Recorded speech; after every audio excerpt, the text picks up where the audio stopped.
Salam alaikum à tous, bonsoir. Je vous souhaite donc la bienvenue à mon meeting sur le thème 93 à l'Assemblée nationale. Donc, je suis très heureuse de nous voir réunis ensemble et je vous remercie les échanges, on va en avoir pour 1h30. Donc, Khalid Medjid, qui est ici assis à mes côtés, donc, est le porte-parole du Parti français musulman. Donc, il va nous en faire sa présentation. Ensuite, on va discuter et échanger sur différentes thématiques qui sont liées aux discriminations au sein des territoires, les discriminations qui sont faites également aux musulmans citoyens de France notamment. Et je prendrai le temps de vous parler également de la communauté sourde et muette.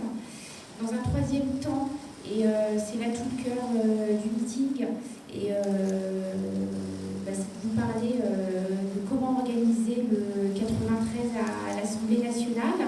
Et ensuite, on finira par des questions-réponses.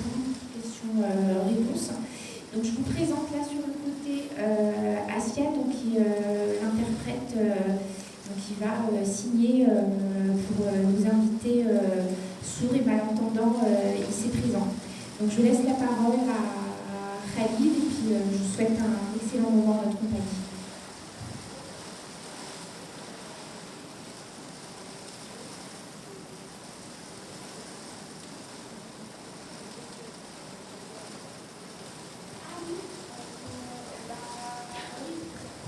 Alors, en fait, Asia me pose la question, parce que moi, mon prénom en langue des signes, c'est ce geste-là.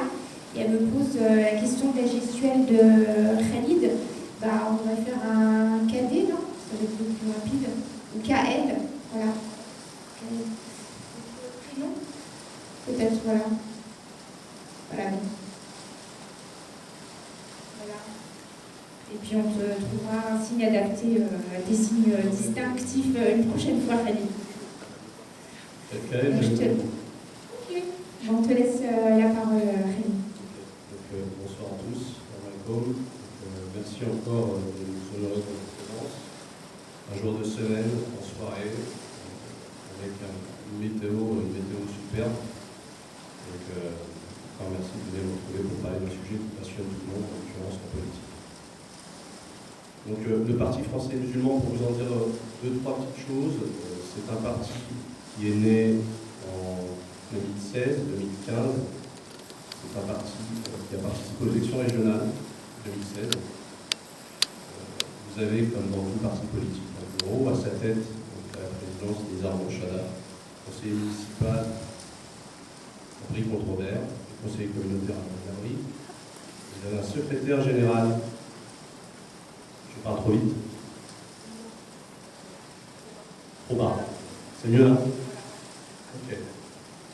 Très bien. Donc je disais, Nizar Morchada qui est le président, c'est mieux? Conseiller, mais je vais essayer de parler moins vite peut-être. Avec la pluie. Je vais essayer d'être plus audible, du coup je vais monter un peu le son. Donc je disais, Nizar Morchada, conseiller municipal à Brie-Contrebert, conseiller communautaire à Lorette-la-Brie. Vous avez Jimmy Parra, qui est ici présent, qui est secrétaire général du Parti français musulman, qui est conseiller municipal sur la commune de Bagnolet, et vous avez Samir Laïdi, qui est aussi présent, c'est le photographe là aujourd'hui, il a plusieurs métiers, qui est conseiller municipal sur la ville de Saint-Ouen, et qui est trésorier du parti. Alors, un parti politique, bien évidemment, c'est pas seulement un bureau, loin s'en faut. Vous avez des adhérents, vous avez des militants, certes peu nombreux aujourd'hui, parce que le Français musulman, c'est un tout petit parti, on pourrait même parler de micro-parti, micro-structure, avec quelques personnalités, quelques individus, que je viens de citer notamment, qui ont une certaine expérience locale de la politique, mais surtout beaucoup de citoyens qui ont envie de participer au débat public qui anime aujourd'hui notamment toute la classe politique, mais aussi médiatique autour du sujet, particulièrement de l'islam et des musulmans, et des Français de confession musulmane et de leur place dans la société. créer de partis politiques français et musulmans? La réponse, elle tient en 2 points. D'abord, il y a un déficit au niveau de l'offre politique. Beaucoup de nos concitoyens que nous avons rencontrés lors des tractages, lors de meetings, qui nous écrivent, même parfois tout simplement sur des sites internet, nous font part du fait que l'offre politique ne correspond pas à leurs attentes, à leurs aspirations citoyennes, que du coup, d'une part, ils ne votent pas, ce qui explique le fort taux d'abstention qu'on peut retrouver notamment en Seine-Saint-Denis, mais pas que, mais aussi, ils ne prennent pas part au débat politique. Et du coup, ils ne sont pas citoyens à part entière et ne prennent pas place dans le débat de la cité, cité au sens politique du terme étymologique grec, sans trop rentrer dans les détails, vous l'aurez compris. Donc un déficit au niveau de l'offre politique, d'autant plus que ces dernières années, les partis politiques dits traditionnels, on ne va pas les citer, mais vous connaissez les plus grands, les Républicains, le Parti Socialiste, l'UDI, dont on est dans un des fiefs d'ailleurs ce soir, sont traversés depuis quelques années par des courants identitaires qui s'amusent depuis quelques temps à mettre à l'index, pointer du doigt, mettre au banc de la société une catégorie particulière de nos concitoyens parce qu'ils sont de confession musulmane. Donc, islam, musulman, ce sont devenus des thèmes assez récurrents. Nous sommes devenus malgré nous des stars médiatiques, bien qu'on soit absents des plateaux. On ne nous invite pas à débattre. Et certains sont allés jusqu'à dire que nous étions des ennemis de l'intérieur, nous avons comparé à la 5e colonne.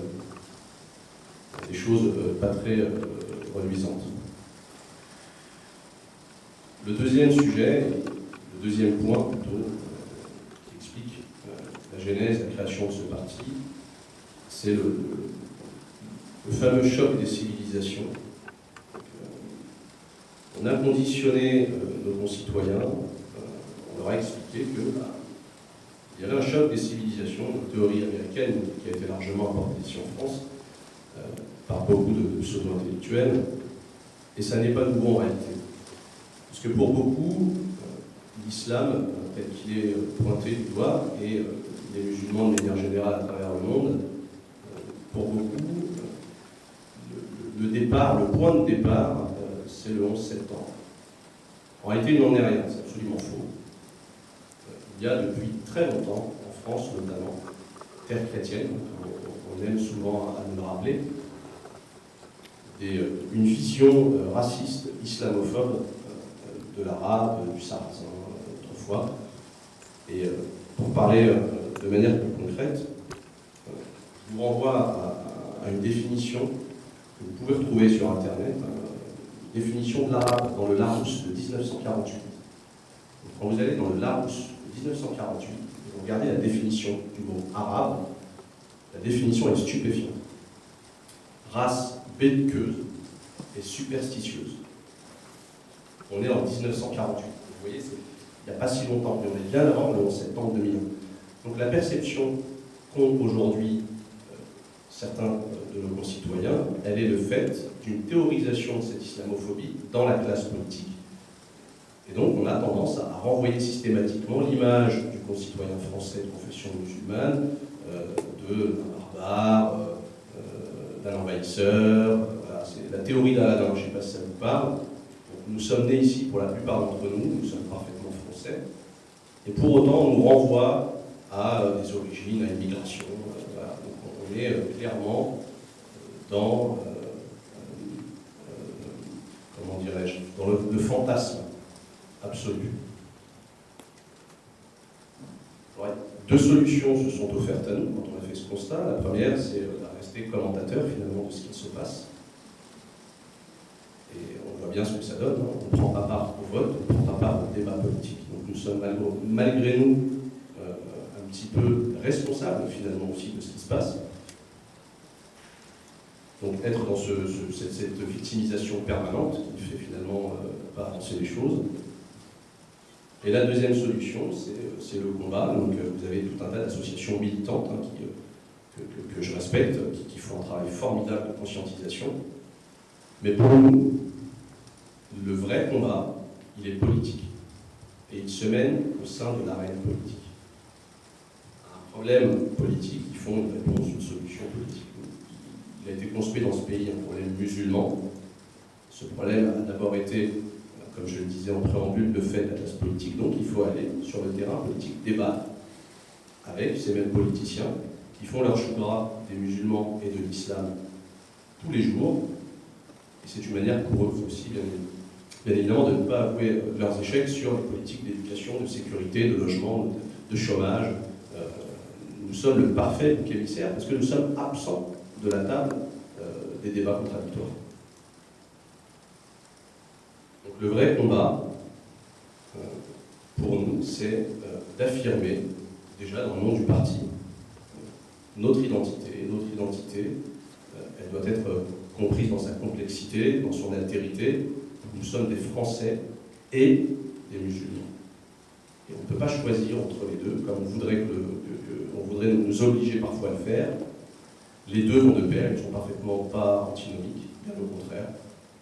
Les valeurs que nous portons sont des valeurs universelles, et elles sont parfaitement compatibles avec la citoyenneté à laquelle nous avons pris part de manière pleine et entière. François Burgat, qui est un politologue, disait une chose à ce sujet. Il disait « Un bon musulman pour les Français, c'est un musulman qui n'est plus musulman. » Donc, vous imaginez à quel point on voudrait séparer notre identité et qu'elle se limite finalement, cette identité, à le domicile, à la sphère privée. C'est-à-dire que vous avez le droit d'être musulman, mais chez vous. Dans la rue, vous êtes des Français ou des descendants de l'immigration, mais cachez ses voiles, cachez ses barbes, cachez même ses prénoms parfois. Soyez discrets. Vous vous souvenez, c'est ce que nous avait demandé Jean-Pierre Chevènement, un peu plus de discrétion. Le musulman doit être discret. Donc, le programme du parti politique français et musulman, plusieurs thématiques que l'on retrouve dans les partis dits traditionnels. Il n'y a pas de sujet tabou, il n'y a pas de domaine que l'on s'interdit d'explorer, d'étudier, de creuser. Donc l'éducation, la sécurité, l'écologie aussi en premier lieu, qui est un de nos fondamentaux. Le chômage, le logement. Et on est sur un mode participatif, c'est peut-être ce qui nous différencie aussi des partis politiques traditionnels. C'est-à-dire que nous sommes dans un système de co-construction. Vous n'avez pas une caste, vous n'avez pas un parti politique en forme de pyramide, un peu comme celui qu'a bâti Jean-Luc Mélenchon autour de sa petite personne. On n'est pas dans un système pyramidal, on est vraiment dans un système de co-construction. On organise régulièrement des tables rondes sur des thèmes particuliers et on invite chacun à porter sa pierre à l'édifice. Donc bien évidemment, autant que vous êtes les bienvenus si vous pouvez aussi apporter un peu d'idées, de choses nouvelles que l'on peut intégrer ensuite dans le programme et mettre en ligne. Donc on n'est pas sur quelque chose de figé, on n'est pas sur du prêt-à-penser idéologique, on est vraiment, encore une fois, sur quelque chose de mouvant et qui va s'imprégner des expériences de tout à chacun.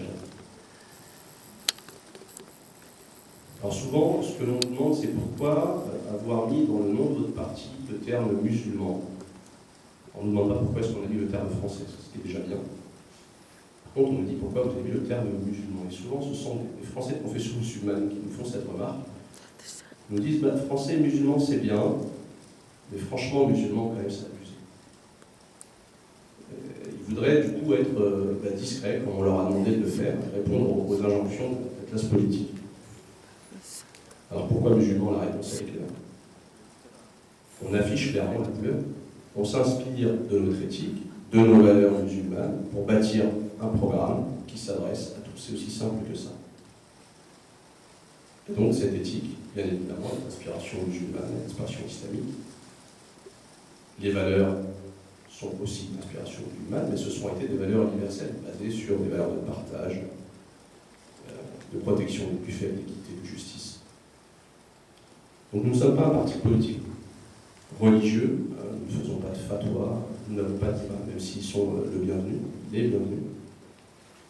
Nous sommes un parti politique, j'allais dire classique, à la différence près que nous appuyons sur les valeurs qui sont les nôtres et qui dictent notre comportement au quotidien. Et nous essayons de nous y attacher, d'y rester attachés tout le temps. On nous a dit aussi, oui, mais c'est quand même communautaire votre démarche, parce que finalement, français et musulmans, ça veut dire que vous excluez de facto tous ceux qui ne le sont pas. Alors, j'ai dit tout à l'heure que non, le parti est ouvert à tous, sans exception. Le programme est disponible sur notre site internet, et vous verrez que le programme s'adresse à tous, et peut-être finalement appréhendé par tous, musulmans ou non musulmans. Et qu'à partir du moment où on se retrouve dans les valeurs qui sont les nôtres, on est bienvenu. Et un autre détail, on ne demande jamais la religion de celui qui vient nous voir. Mais il n'y a personne à l'entrée qui vous dit c'est quoi votre religion, déclinez votre identité. Les gens nous rejoignent parce qu'ils sont persuadés qu'on porte un message nouveau, qu'on se base sur des convictions profondes et que nous ne sommes mus que par l'intérêt général et uniquement l'intérêt général.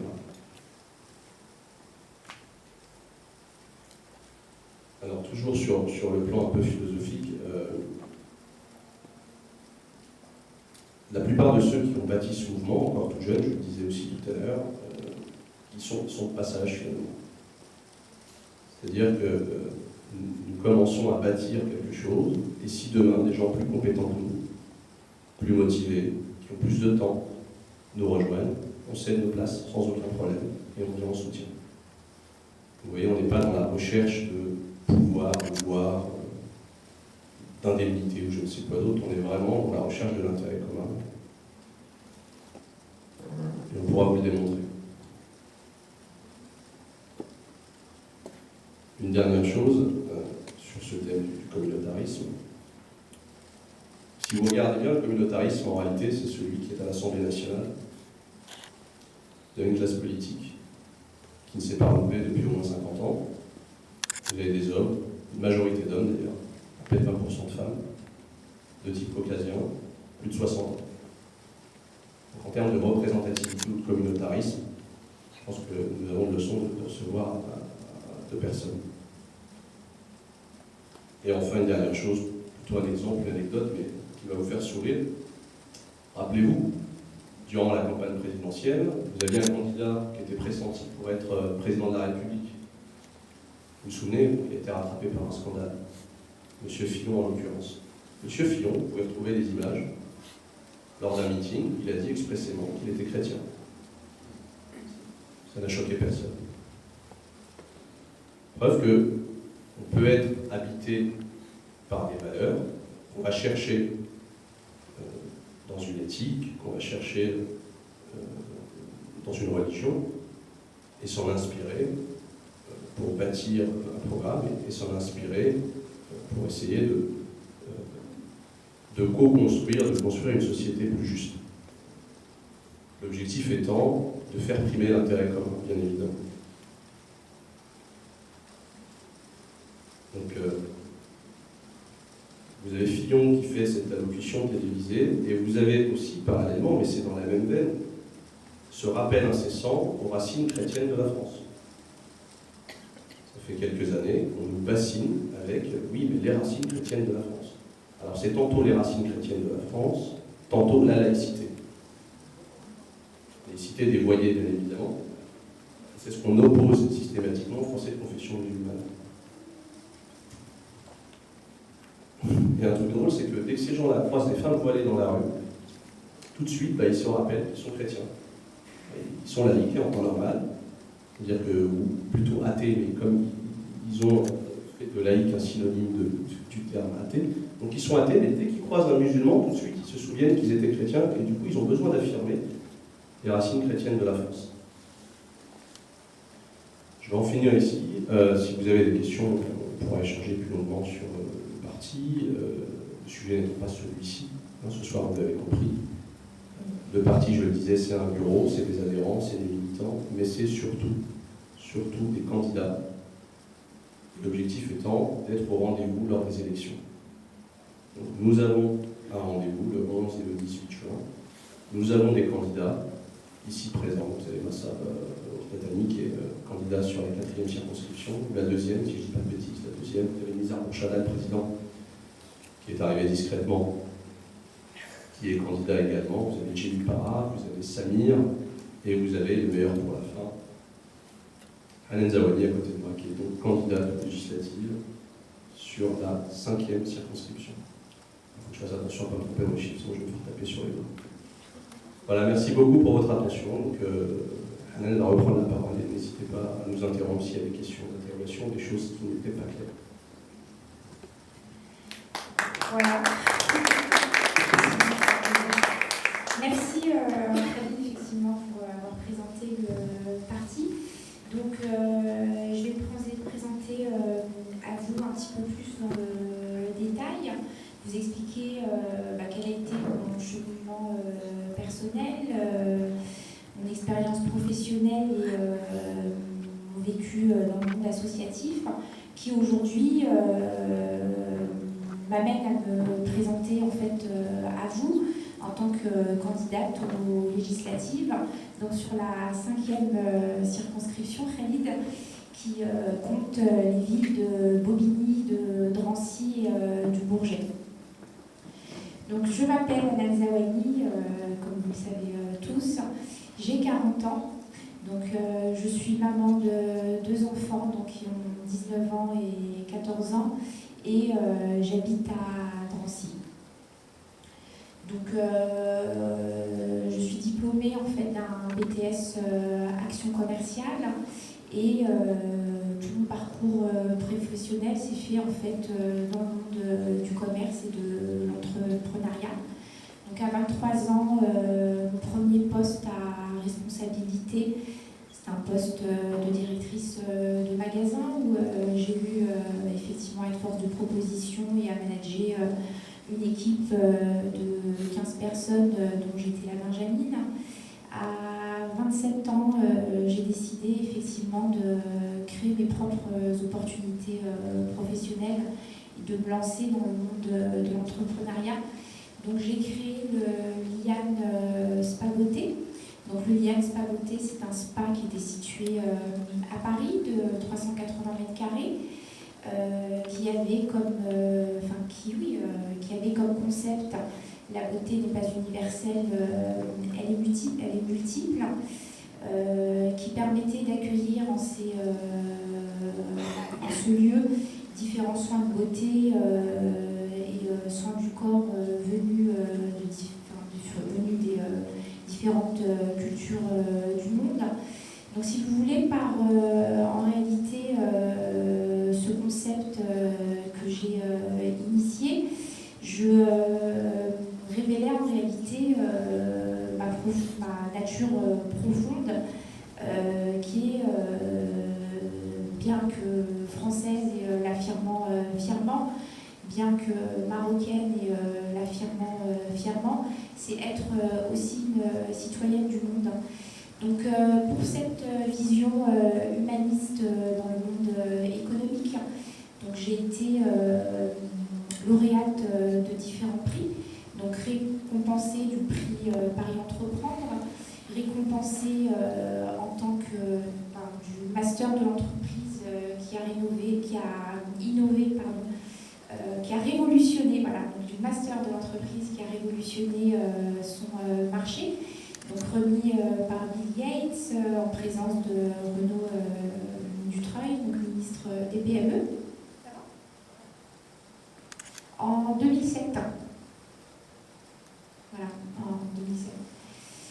Donc j'ai continué à initier ce parcours d'entrepreneuse pendant quelques années pour évoluer par la suite vers d'autres responsabilités, donc professionnelles et commerciales, en tant que directrice régionale sur la Bretagne, où je manageais une équipe de 70 à 80 personnes. Donc beaucoup justement de jeunes de 18 à 21 ans, 23, 24 ans, beaucoup de jeunes issus de la banlieue, pour la plupart également des des personnes à diplôme assez bas. Donc mon objectif, voilà, en réalité, c'était d'amener d'un niveau de débutant avec pratiquement pas de compétences commerciales, des personnes à qui on n'aurait pas forcément donné sa chance, vers des postes de commercial terrain, de chef d'équipe et même de responsable d'antenne. Donc voilà, j'ai démarré à Paris avec une équipe de 5-10 personnes, donc j'ai formé, poussé avec moi, et on est arrivé sur la région Bretagne jusqu'à 70-80 personnes. Donc au bout de quelques temps dernièrement, sur ces 2-3 dernières années, donc j'ai décidé de reprendre mon indépendance et avec les compétences que j'avais acquises depuis mes 22 ans, donc de me lancer en tant que consultante en gestion, organisation et management auprès de PME dans différents secteurs. Donc en parallèle de ce parcours professionnel riche, j'ai toujours initié en tout cas une volonté de lutter contre les injustices et donc d'œuvrer dans l'humanitaire, d'œuvrer dans la lutte contre l'islamophobie. Donc aujourd'hui, à l'heure actuelle, je suis l'heureuse présidente d'une association que je gère avec une équipe fidèle, investie, qui s'appelle les Repas du Salem. Donc les Repas du Salem, c'est quoi? C'est une association qui œuvre en faveur des réfugiés, en faveur des SDF et en faveur également des personnes les plus démunies, en leur proposant en toute humilité des repas en raison de 2 à 3 fois par semaine. On est sur des volumes qui sont relativement importants parce qu'on n'a pas le choix, parce qu'en face, les moyens mis en œuvre par l'État pour ces personnes qui sont laissées pour compte et laissées à la rue sont inexistants. Donc voilà, une de mes actions dans le monde humanitaire. Donc, comme vous avez pu le constater, on a avec nous la communauté sourde et malentendante. Voilà. Donc j'ai grandi avec eux et on a également travaillé ensemble avec ma grande sœur à monter une association pour l'amitié sourde et malentendante, pour qu'il y ait un échange en fait entre la communauté sourde et malentendante et ce que nous on appelle aussi la communauté des entendants, avec pour objectif également de lutter contre les discriminations qui leur sont faites à eux également. Donc au niveau de l'emploi, au niveau de la considération qu'ils vont avoir au sein des services publics. Donc voilà, donc ce travail je le mène en parallèle avec ma sœur, qui est très active dans le domaine, et je l'accompagne moi en tant qu'entendante, et pour faire le relais en réalité de leurs souffrances qui sont multiples, je dirais. Voilà. Et enfin, pour finir, ce qui m'a amené en fait à moi me présenter en tant qui est cette montée de l'islamophobie, voilà, qui moi m'a énormément heurté il y a déjà 5 ans, voilà, lors de la sortie de Monsieur Copé sur les pains au chocolat. Donc tout le monde se souvient effectivement que lors du Ramadan, les petits musulmans volaient les pains au chocolat de leurs enfants. Donc c'est quelque chose qui m'a profondément marquée, dont m'ont fait part également, je ne sais pas s'ils s'en souviennent, mes enfants, en me disant mais pourquoi en fait on n'arrête pas de nous critiquer, voilà, avec du haut de leur, c'est un petit peu plus jeune qu'aujourd'hui, pourquoi on insulte le prophète, donc il y a eu les caricatures du prophète, tout le monde s'en souvient. Donc là, effectivement, en tant que maman responsable, je dirais, et puis face à leurs questions, on a engagé avec une équipe une action pour monter un collectif donc, qui s'appelait le MEA, donc le Muslim United Action. Donc Steve Blake, aujourd'hui, là, il vient de Rennes m'écouter. Et en tout cas, il a pu assister effectivement à la volonté de ce collectif d'œuvrer pour le mieux vivre ensemble, d'être un mouvement fédérateur pouvant coordonner les actions de différentes associations luttant contre l'islamophobie. Donc on a eu des succès, voilà. On a réussi à initier différentes actions, donc des actions de sensibilisation sur toute la France, donc sur Paris, à Marseille, à Lille, à Toulouse, à Avignon, voilà, qui étaient des actions de sensibilisation en allant voir les citoyens dans les marchés, dans la rue, en leur offrant un pain au chocolat pour justement leur parler et avoir leur ressenti par rapport à cette islamophobie qui montait. Donc l'objectif, voilà, c'était de créer une communication avec des personnes pas forcément de confession musulmane et avoir leur ressenti à elles aussi. On a initié d'autres actions effectivement qui étaient aussi intéressantes et qui ont porté leurs fruits, en tout cas en termes de sensibilisation quant au fait que nous, Français de confession musulmane, on doit également se mobiliser pour interpeller les pouvoirs publics et notamment l'État.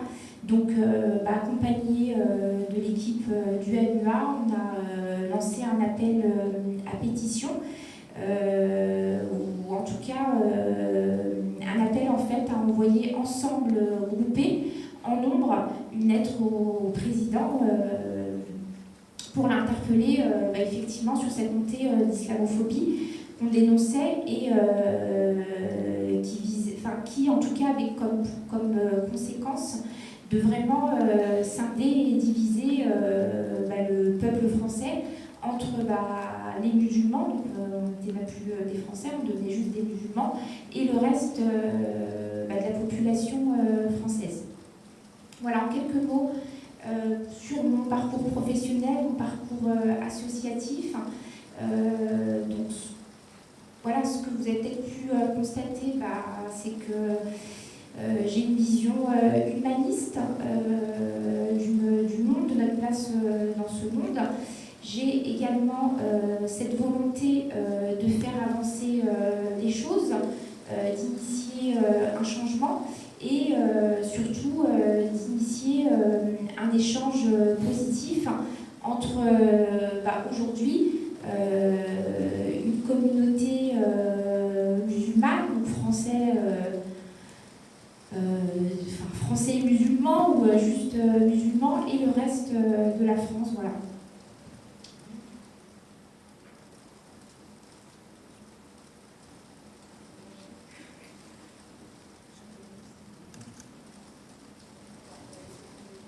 Si vous pouvez passer en vigilance sociale et économique, s'il vous plaît.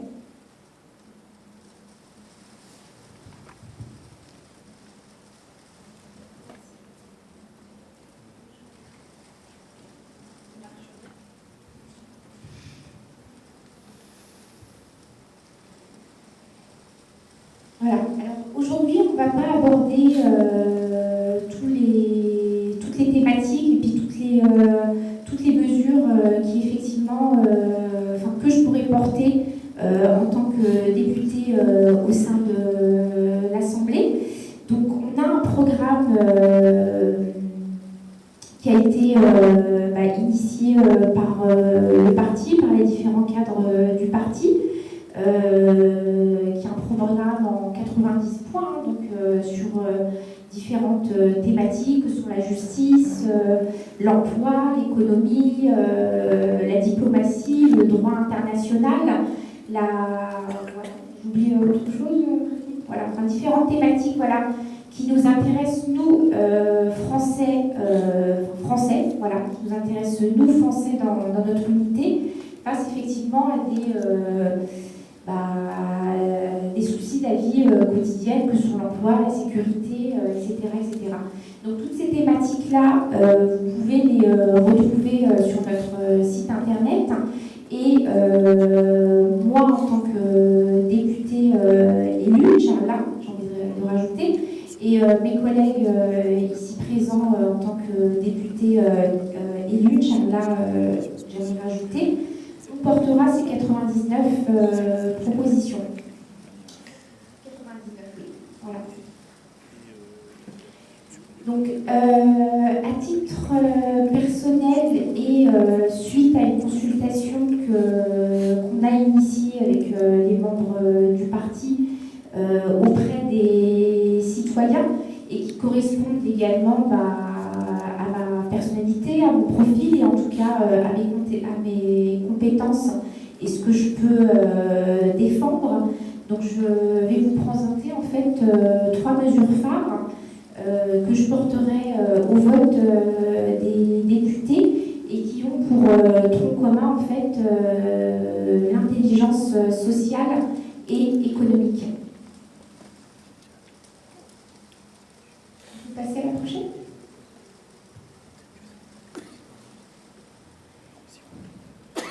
Donc, une première mesure dont j'aimerais vous parler, ce sont les espaces de vie utiles. Donc les espaces de vie utiles, qu'est-ce que c'est? Donc je vais vous donner un exemple concret pour que vous compreniez. Aujourd'hui, en parallèle de mon activité de présidente et bénévole au sein des repas du CELEM, depuis le mois de janvier, en fait, j'interviens et je participe en fait à l'animation d'un lieu de vie qui s'appelle l'atmosphère.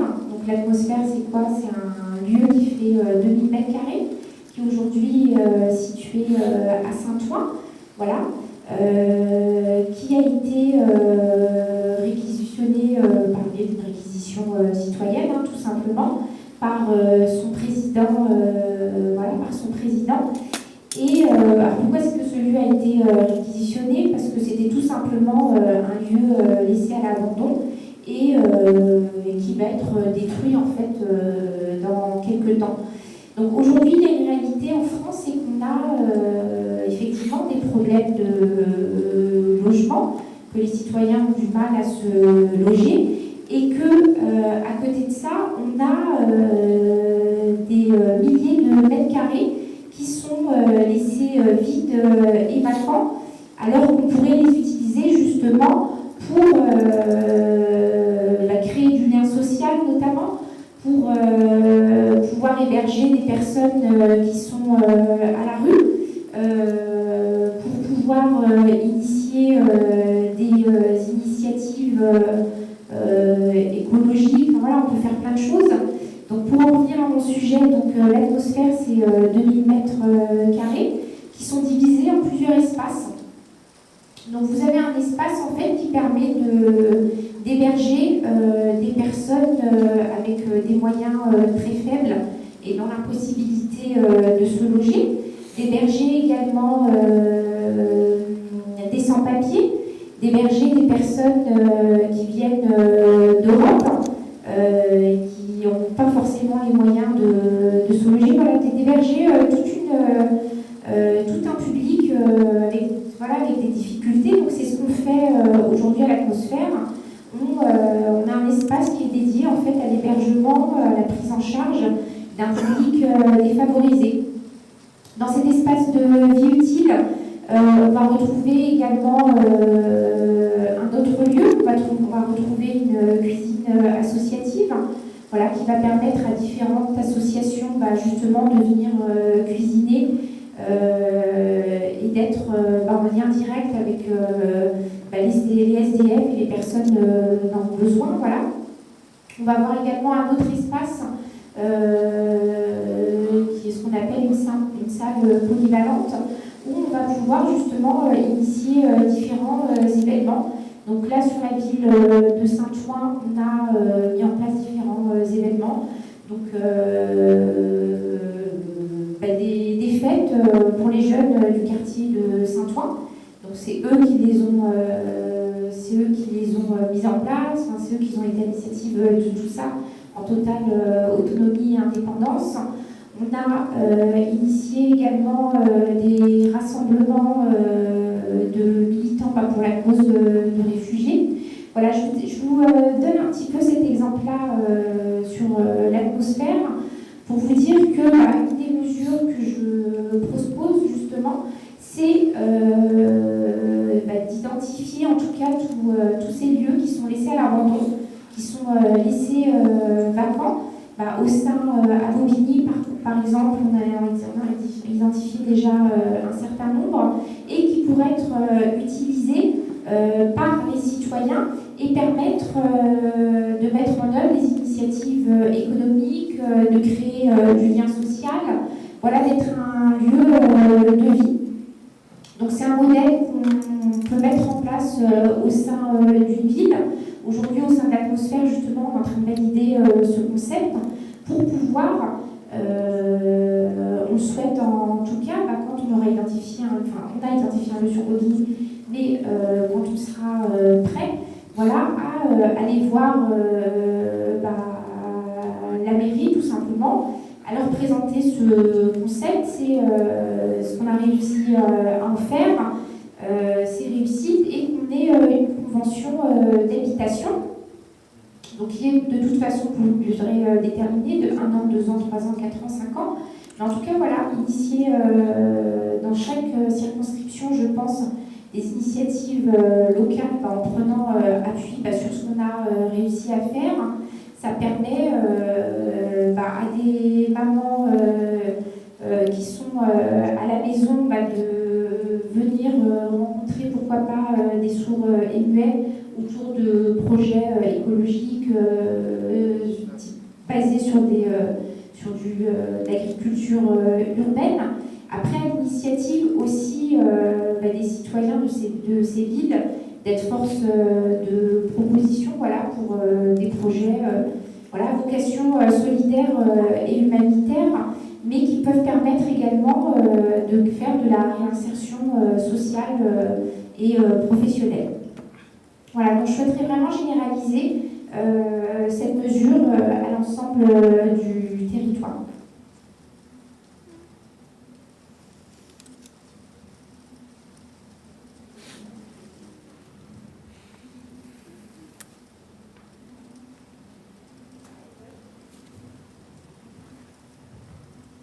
Donc le César, une mesure économique. Donc le César, c'est quoi? C'est le contrat d'engagement de solidarité active et responsable qui permet en fait à différents publics, donc que ce soit des personnes au chômage, des personnes touchant le RSA, des mères au foyer, des retraités, des étudiants, d'augmenter leurs revenus en étant actifs au sein d'associations d'utilité publique. Donc cette mesure, on l'a réfléchie par rapport à différents constats. Donc un des constats, c'est qu'effectivement, on a des associations aujourd'hui qui œuvrent dans toute la France, qui font face à un manque de bénévoles, de compétences et de moyens. On a en face des salariés qui travaillent à temps complet et qui ne peuvent pas dégager du temps pour justement aller aider ces associations. Donc l'idée, c'est tout simplement de se dire je réduis mon temps de travail pour apporter des compétences à des associations qui vont œuvrer dans différents domaines. Donc ça peut être de l'aide aux personnes âgées, de l'aide aux personnes handicapées, ça peut être des actions justement d'aide à la recherche d'emploi. Enfin, voilà, ça peut être tout un tas d'actions d'utilité publique pour lesquelles on a des personnes qui ont les compétences et qui peuvent œuvrer de manière beaucoup plus efficace au sein d'associations. Donc ça permet, voilà, justement à des mamans qui sont au foyer et peut-être parfois qui manquent de contact social, justement d'aller vers ces associations-là et d'augmenter par là même leurs revenus. Voilà, donc c'est un contrat, une mesure en fait qui a différents impacts positifs. Ça permet de créer du lien social, ça permet d'augmenter les revenus, voilà, et surtout ça permet de dégager, comme je vous ai dit, des emplois au sein d'entreprises. Donc je vous explique, je travaille à 35 heures dans une société X ou Y, je retire 10 heures de mon temps de travail hebdomadaire pour les offrir, ou en tout cas mettre à disposition mes compétences pour une association pour laquelle je suis rémunérée, donc je n'ai pas de perte de salaire, c'est important. Et à côté, eh bien, je laisse la place à une autre personne. Donc c'est une mesure qui permet,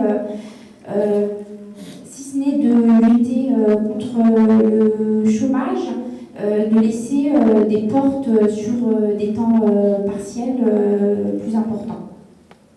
Voilà. Donc,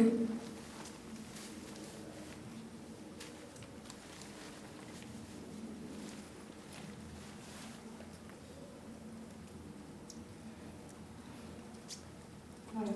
Donc là, on a les maisons des citoyens. Donc les maisons des citoyens, en réalité, elles font partie d'une mesure plus globale qui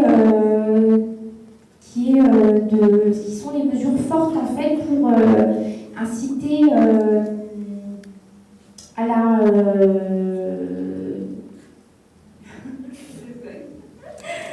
donc les maisons des citoyens font partie d'un programme de mesures visant à renforcer le pouvoir des citoyens.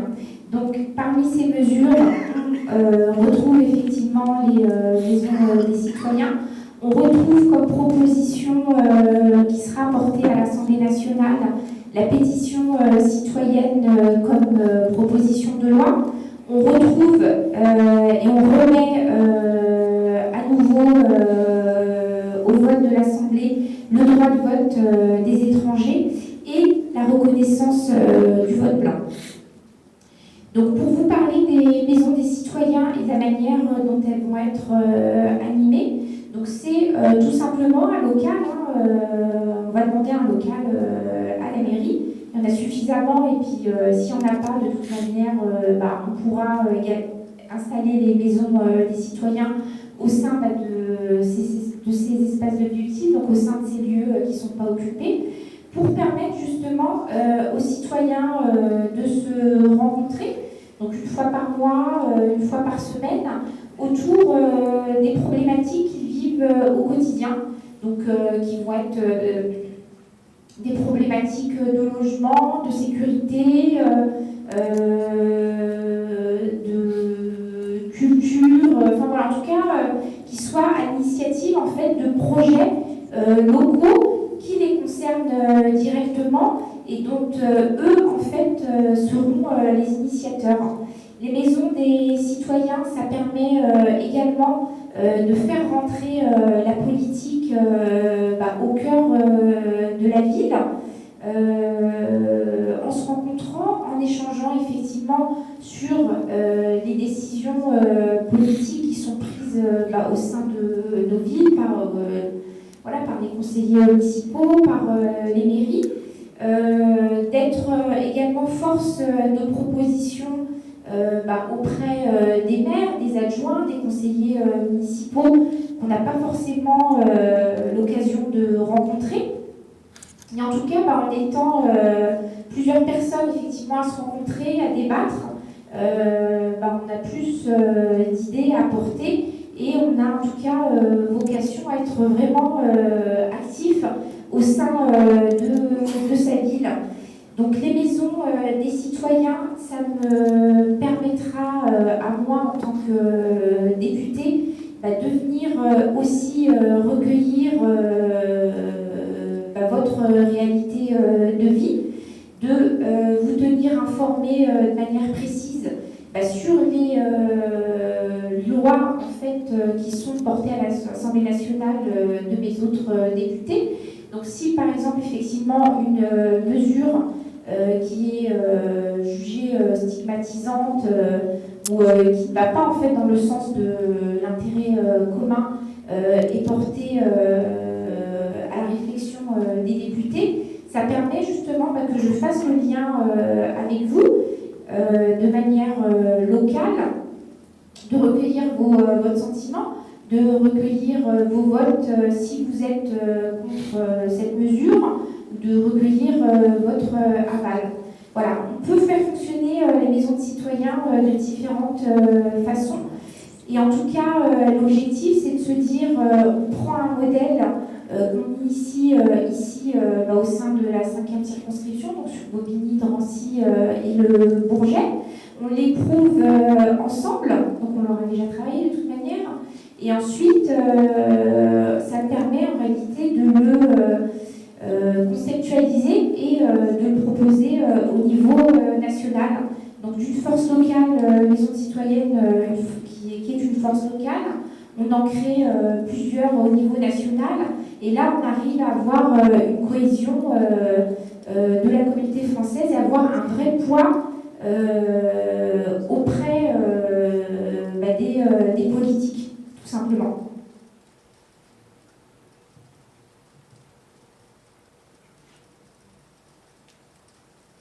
Voilà le type de mesures sur lesquelles j'ai réfléchi. Donc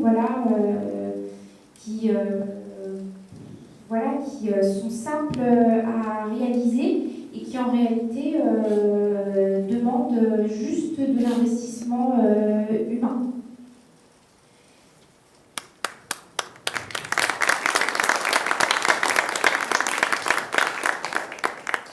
Est-ce que vous avez des questions justement ?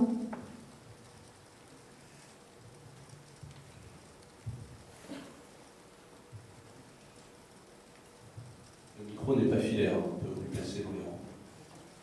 Des questions, des remarques, des interrogations, il y a nécessité de clarifier un point, d'approfondir un autre. Non.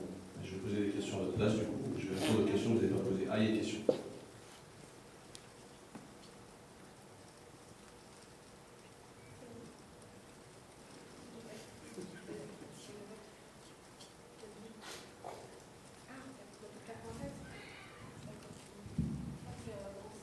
Je vais lui expliquer. Donc en fait, voilà, on a... oui, je vais juste donner la question. Donc on a, je me souviens plus de son prénom, voilà, donc une jeune femme qui demande le vote en fait pour voter, c'est sur quelle ville. Donc me concernant, c'est sur Bobigny, Drancy, le Bourget. Voilà. Et ensuite, on a d'autres candidats dans le 93 et dans le 94. Tu habites où ?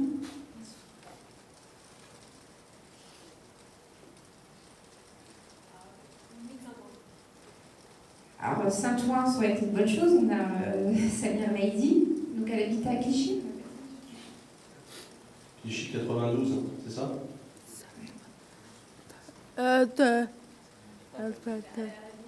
D'accord. Après, non, tu peux pas voter, mais tu peux. Alors, oui, elle va traduire, oui.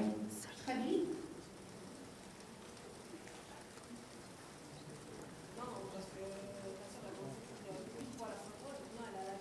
D'accord. Donc en fait, ce qu'il faut que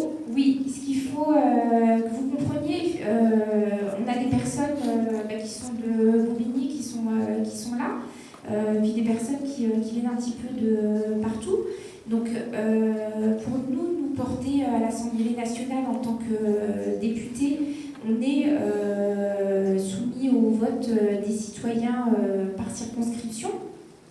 Donc aujourd'hui, on a certainement des personnes qui ne pourront pas voter pour nous, mais par contre, qui peuvent en parler autour d'elles, nous soutenir, faire circuler l'information et être actif tout simplement.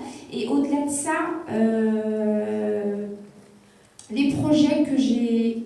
Tu arrives puis... Non, parce que... D'accord, après. C'est bon. Non. Bientôt. Voilà. Donc éventuellement, ce que tu peux leur expliquer, c'est que la communauté sourde, en fait, elle est importante et elle est présente sur toute la France. Donc en tant que député, de toute manière, qui vote, qui puisse voter ou qui puisse pas voter, leurs problématiques, elles seront jugées, elles seront considérées d'où qu'ils soient, et que les maisons des citoyens dont je parle, eh ben, ils peuvent également, eux, venir et faire leurs propres propositions. Donc je me suis engagée, en me projetant un petit peu, mais parce que c'est important de le faire aussi, à recruter comme collaborateur une personne sourde et malentendante, pour justement m'aider à mettre en œuvre en fait et à proposer les changements dont la communauté sourde et malentendante a besoin. Donc ça, de toute manière, Inch'Allah, en tant que députée, ce travail-là, je le ferai avec vous tous et surtout, j'embaucherai quelqu'un qui sera à même de m'aider à faire ce travail. Donc le ressenti, de vos difficultés, je les connais, je les connais même très bien. Mais après, j'estime aussi que c'est à vous, en tant que communauté, d'être dans l'auto-organisation.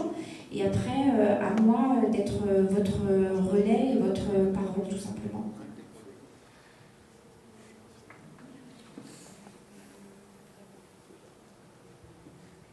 Il y a d'autres questions?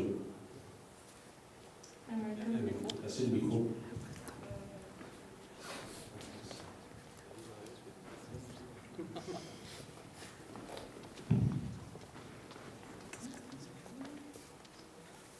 Bonsoir. Je voulais juste savoir quels sont les retours que tu perçois par rapport à ton voile pendant cette campagne électorale, positive, aussi bien positive que négative. Alors effectivement, il y a des retours très positifs. Donc on traque, nous, sur la circonscription, donc sur Bobigny et sur Drancy, depuis maintenant 3-4 semaines.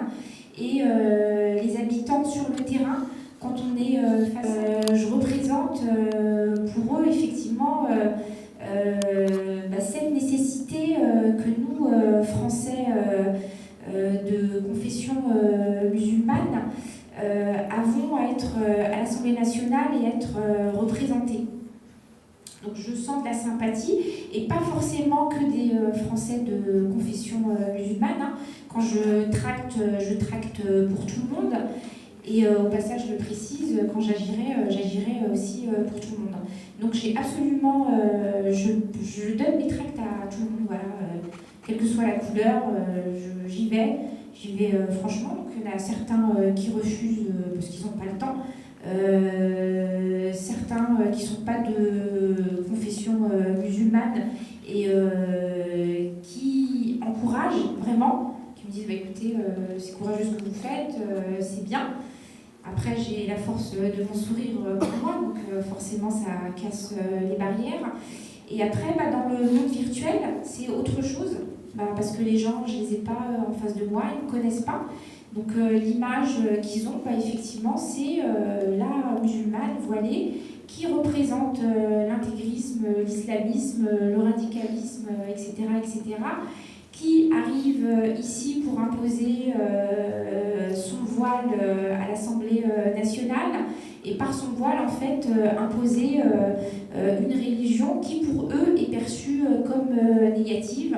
Donc on me parle de charia, on me parle de machisme, on me parle de beaucoup de côtés négatifs qui ne me concernent pas. On me parle d'homophobie, on me pose des questions, enfin voilà, est-ce que vous allez demander le retrait de la loi mariage pour tous? Voilà, on me pose des interrogations auxquelles parfois je réponds, voilà, parce qu'elles ont légitimité à être, enfin, à ce que j'y réponde.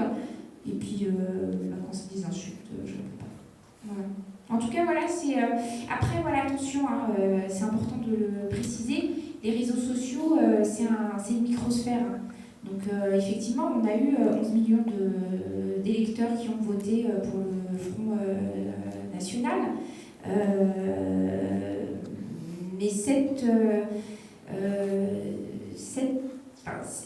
ce que je vis moi actuellement sur les réseaux et qui est assez violent, je ne pense pas que ce soit à l'image de la France. Voilà. En tout cas, c'est comme ça que je le perçois. Et j'ai envie de garder en tête qu'il faut être sur le terrain, en face à face, pour parler aux gens et communiquer avec eux de la même manière sur qui on est. Et qu'on est des personnes qui avons légitimité à apporter des réponses positives aux problèmes de société, qu'ils soient de type économique, social, etc. etc.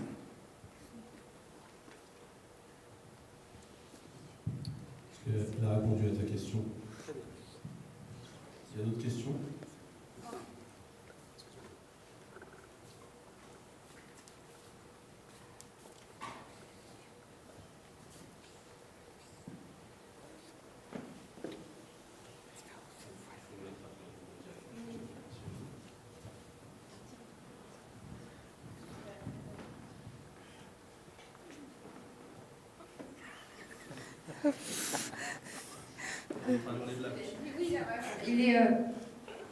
Il est très taquin.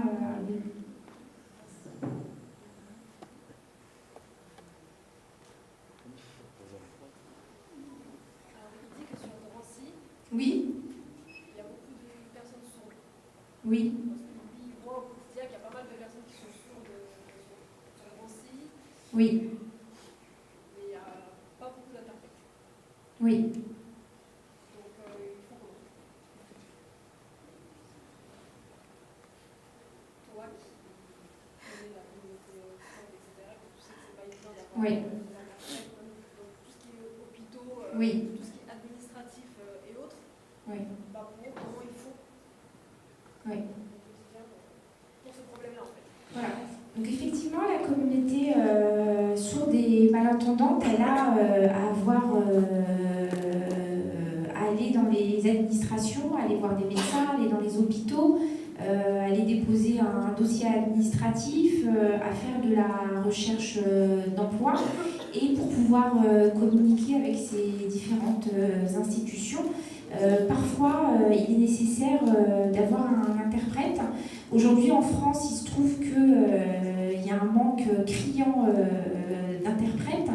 Donc, les solutions, en réalité, c'est de continuer le travail qui est fait de militantisme et qui est fait par la communauté sourde et muette, donc sourde et malentendante, pardon.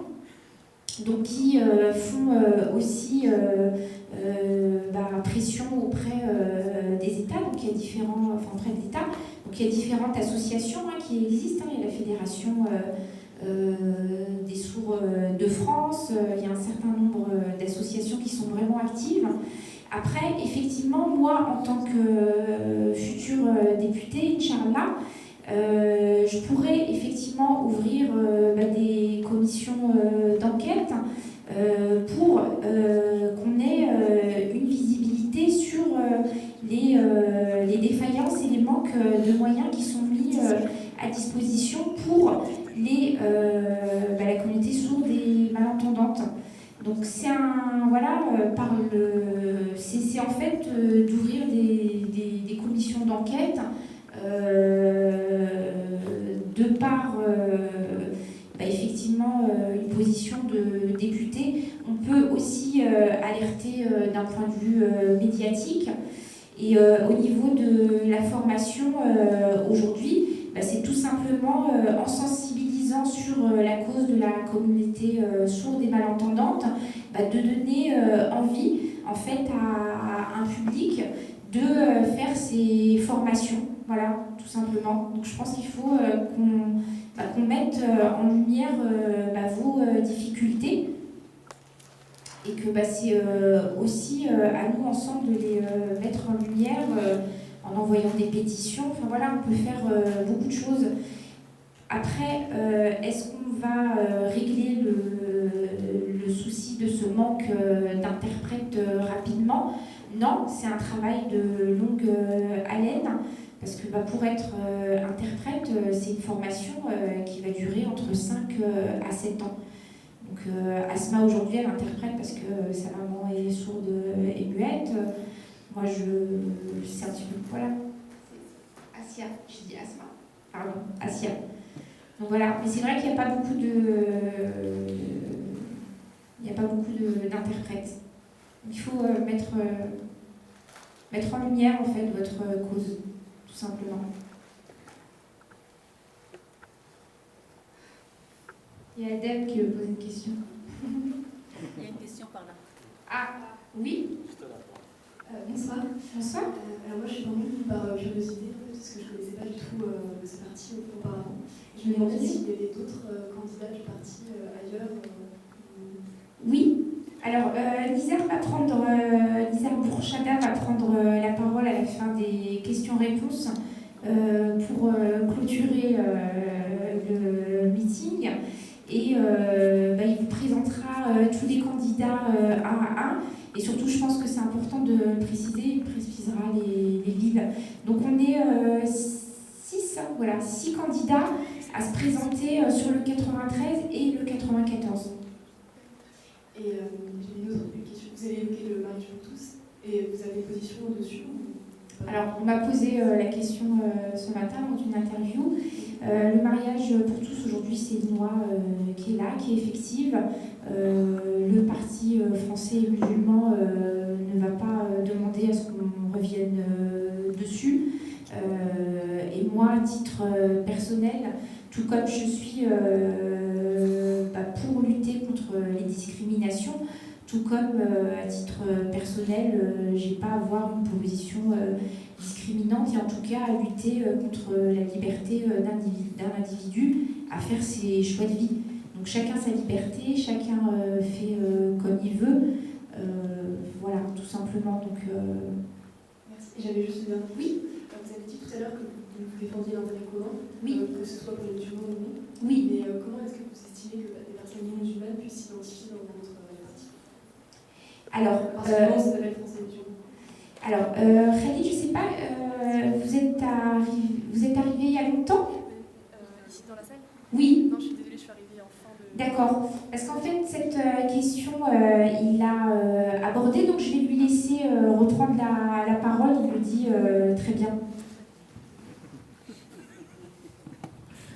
Merci, Hamid. Oui, alors, effectivement, pour répondre à votre question, ce que je disais tout à l'heure, c'est que le Parti français musulman est bien évidemment ouvert à tous les citoyens, quelle que soit leur religion, leur couleur de peau, leur classe sociale.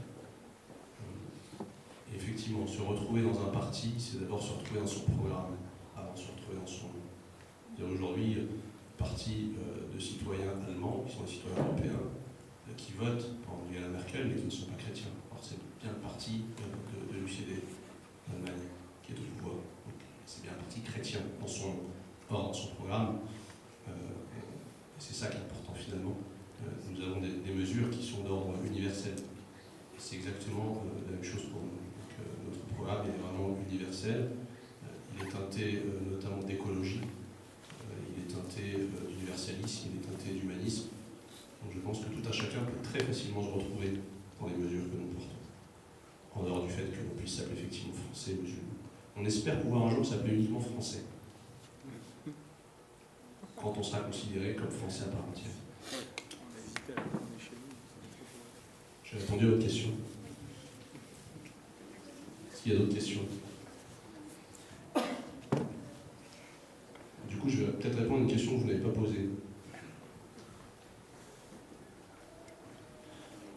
pourquoi voter pour Hanan Zawani? C'est quand même la question cruciale. Et je vois que vous hésitiez. Donc, Hanan Zawani, en dehors de Zawani, excusez-moi. C'est Zawani? Je t'entends pas. Donc, Hanan, plus simple. En dehors d'un parcours qu'elle a largement évoqué tout à l'heure, de militante, de femme combative, travailleuse, qui œuvre encore aujourd'hui beaucoup à aider les plus démunis, c'est aussi une candidate un petit peu hors catégorie. Pour plusieurs raisons. D'abord parce qu'elle représente une frange de la population qui n'est absolument pas représentée au sein de l'Assemblée nationale, ou très peu, 20% de femmes, à peine. Qu'elle est musulmane et qu'en plus elle est voilée. Or, c'est une composante importante de la nation, malgré tout. Les femmes musulmanes voilées. Et on a besoin de les entendre, notamment en ces temps troubles où le voile est devenu un sujet politique majeur, un sujet de tension, un sujet de débat. Et vous remarquerez comme nous que souvent on oublie d'inviter ces femmes à prendre la parole. Donc Hanan par cet acte quand même très courageux, toi qui posais la question tout à l'heure sur le fait que comment était perçu son voile. Donc elle y a répondu. Donc ça c'est la première raison. Alors, la deuxième raison, c'est que on a sur cette circonscription particulièrement un baron local, Jean-Christophe Lagarde, pour ne pas le nommer. Il a été requalifié en Balkany du 93 du fait de la récente actualité, puisque sa femme a été nommée maire de Drancy. C'est quelqu'un qui est élu depuis maintenant un certain nombre d'années sur cette circonscription. Quand vous regardez un petit peu sur l'activité au sein de l'Assemblée nationale, en réalité, il y est très peu. Et il y est très peu parce qu'il est en même temps maire. Comment est-ce que l'on peut représenter une circonscription citoyenne en étant maire d'une ville? C'est pas possible. On n'a pas le temps avant d'avoir le don d'ubiquité. Donc M. Lagarde ne peut pas remplir correctement cette mission que lui ont confiée les citoyens, notamment des Drancais, mais pas que. Il est temps que M. Lagarde passe la main. Et en l'occurrence, qu'il nous la passe. La dernière raison, c'est que nous sommes dans un contexte particulier. Les élections présidentielles viennent de se dérouler. Donc bien malin celui qui avait prédit l'arrivée d'un candidat au pouvoir. Emmanuel Macron a surpris tout le monde. Bien malin celui qui pourra prédire s'il aura une majorité ou non demain. Comme vous avez pu le voir dans la presse, notamment, il y a des alliances. C'est toujours la même cuisine politique. Et c'est le moment, je pense aujourd'hui, c'est peut-être même un moment historique dans l'histoire de ce pays, d'avoir une réelle voix citoyenne portée au sein de l'Assemblée nationale, comme il y en a plus depuis des années, puisque nous avons des professionnels de la politique aujourd'hui. Donc je pense que vraiment c'est le moment, et le Parti français musulman a toute sa place dans l'échiquier politique, et a toute sa place à l'Assemblée nationale, pour représenter très modestement ceux qui l'auront soutenu. Donc on n'a pas vocation à représenter l'ensemble des Français de confession musulmane, loin de là. On ne représentera évidemment que ceux qui votent pour nous. Une dernière chose, vous avez vu la constitution de ce gouvernement, M. Bayrou à la justice, c'est quand même un signal fort. Je rappelle que M. Bayrou, c'est quand même celui qui est à l'initiative de la fameuse circulaire Bayrou, qui a donné suite à la loi de 2004 sur l'interdiction des signes religieux à l'école, loi sur laquelle on s'est allègrement appuyé pour mettre en place tout un tas de lois scélérates, islamophobes. Et on peut craindre que demain, il y ait une accentuation de ce phénomène, qu'il y ait à nouveau des lois qui viennent contrevenir aux libertés individuelles, notamment celles des musulmans. Parallèlement, sur le plan économique, vous avez un Bruno Le Maire, ministre de l'économie, qui, lorsqu'il a... Je pense que tout le monde a faim, surtout Hakim, qui me regarde avec des grands yeux en disant clôture s'il te plaît. Non, simplement en vous rappelant que en fait, je vais simplement clôturer sur le non français et musulman. Je pense que Khalid l'a rappelé à de nombreuses reprises. Français parce que tout simplement, beaucoup d'hommes politiques aujourd'hui et d'élites, enfin de pseudo-élites, nous considèrent comme des sous-citoyens. Et donc du coup, de s'investir pleinement en politique, de proposer et de mettre en œuvre des mesures sur la table démocratique, ça c'est tout sauf du communautarisme.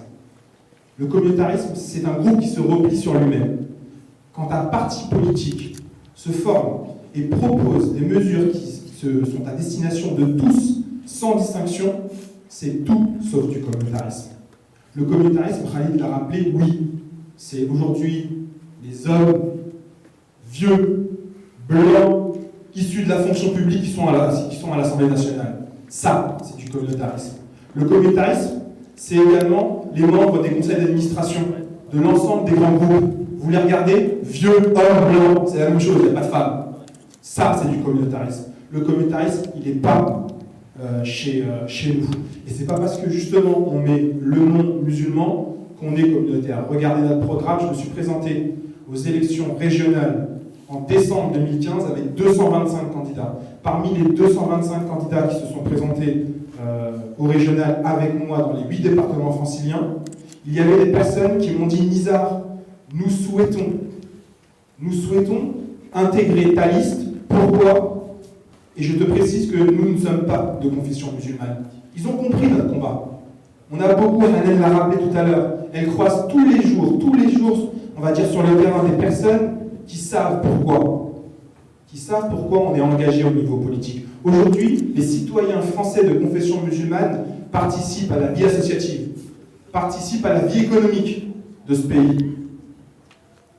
Quand vous regardez les noms des personnes qui créent au quotidien des entreprises, moi je peux vous dire qu'aujourd'hui il y a des Mohamed, il y a des Samira, il y a des Fatima, et il y en a beaucoup. Et ça par contre on ne le souligne jamais. On ne souligne jamais que dans ce pays, oui, les citoyens de confession musulmane participent clairement à valoriser la vie économique de ce pays. Et aujourd'hui, et depuis très longtemps, des citoyens français de confession musulmane participent également à la vie politique. Nous, on va plus loin. On ne fait pas que participer. Je pense que Khalid l'a rappelé, je suis arrivé en retard, je m'excuse, mais aujourd'hui, l'entrisme, il est mort. L'entrisme, c'est quoi? C'est d'aller intégrer les partis traditionnels comme le Parti Socialiste qui est à l'agonie aujourd'hui, qui est sous assistance respiratoire.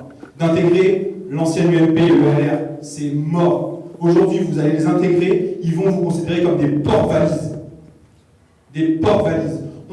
Je suis élu municipal, élu également communautaire. Communautaire, comme l'a dit la fachosphère sur Twitter, c'est pas communautaire, genre communautariste, non, c'est élu en comité de commune. Et aujourd'hui, on ne m'a jamais autant respecté sur le terrain politique que depuis que j'ai porté le nom musulman en tant que parti politique. Pourquoi? Parce qu'ils savent qu'on peut faire très mal.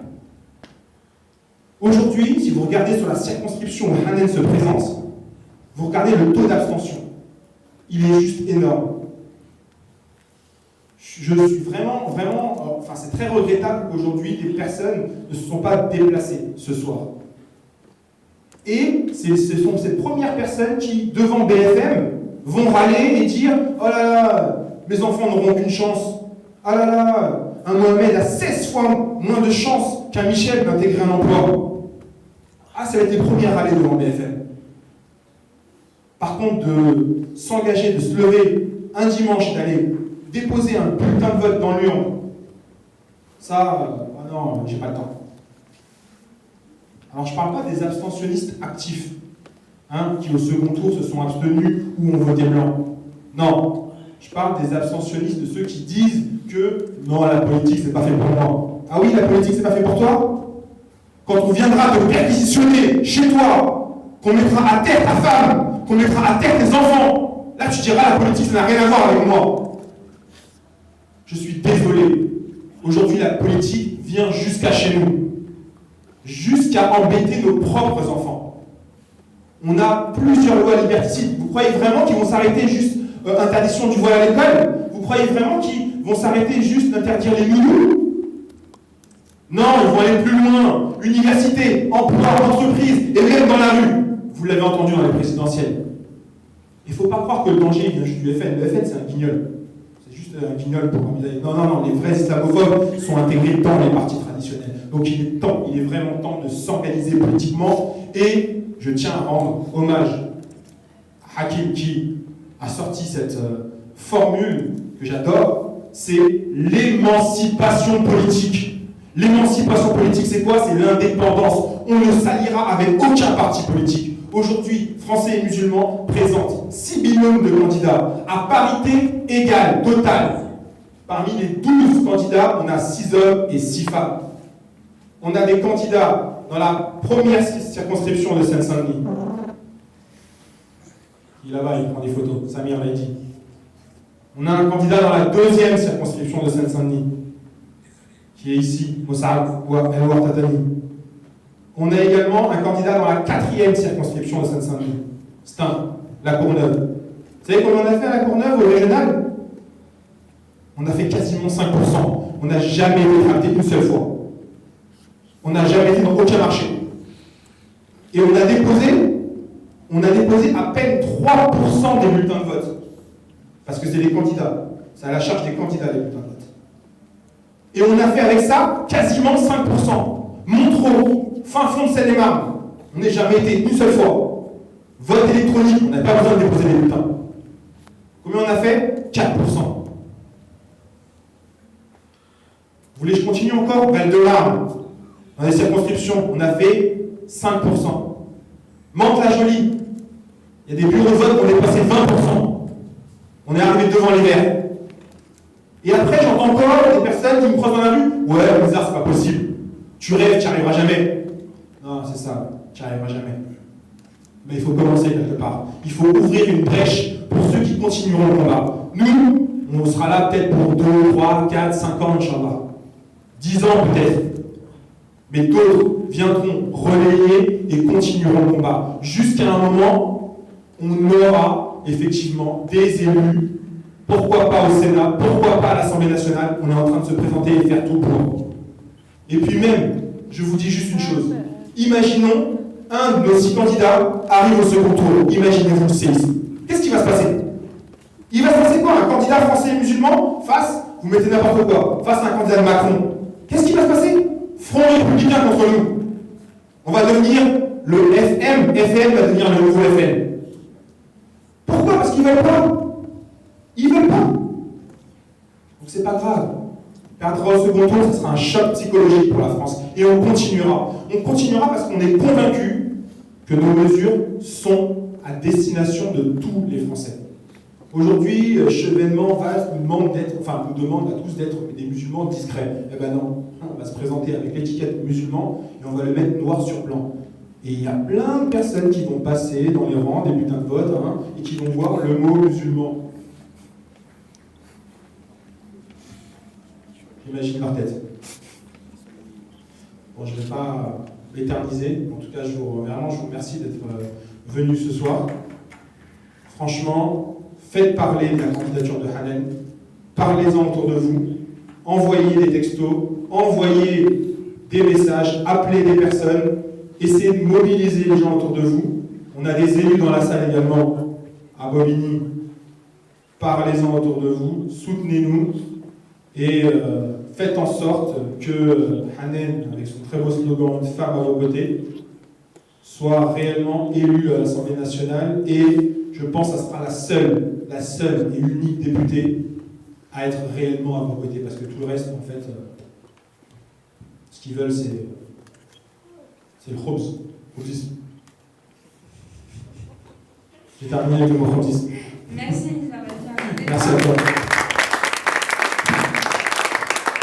Après ce discours passionné et passionnant, donc oui, je vous confirme que pour rentrer à l'Assemblée nationale, c'est tout à fait possible. Derrière vous, vous avez ce chiffre de 16 128 voix. Ça fait un mois que je le répète à tout le monde, à chaque personne que je croise. Pour gagner et être député, il faut 16 128 voix. Alors pourquoi 16 128 voix? Parce qu'aujourd'hui, Khalid l'a précisé tout à l'heure, on a un député qui se présente pour son 4e mandat et aux dernières élections législatives, donc en 2012, il a remporté ces élections avec seulement 16 168 voix, 16 128 voix. Donc, où est-ce qu'on va aller les chercher, ces 16 128 voix? Au trait, effectivement, un buffet qui vous est mis à disposition pour qu'on puisse parler droit dans les yeux, tout simplement. Je vous remercie infiniment et je vous dis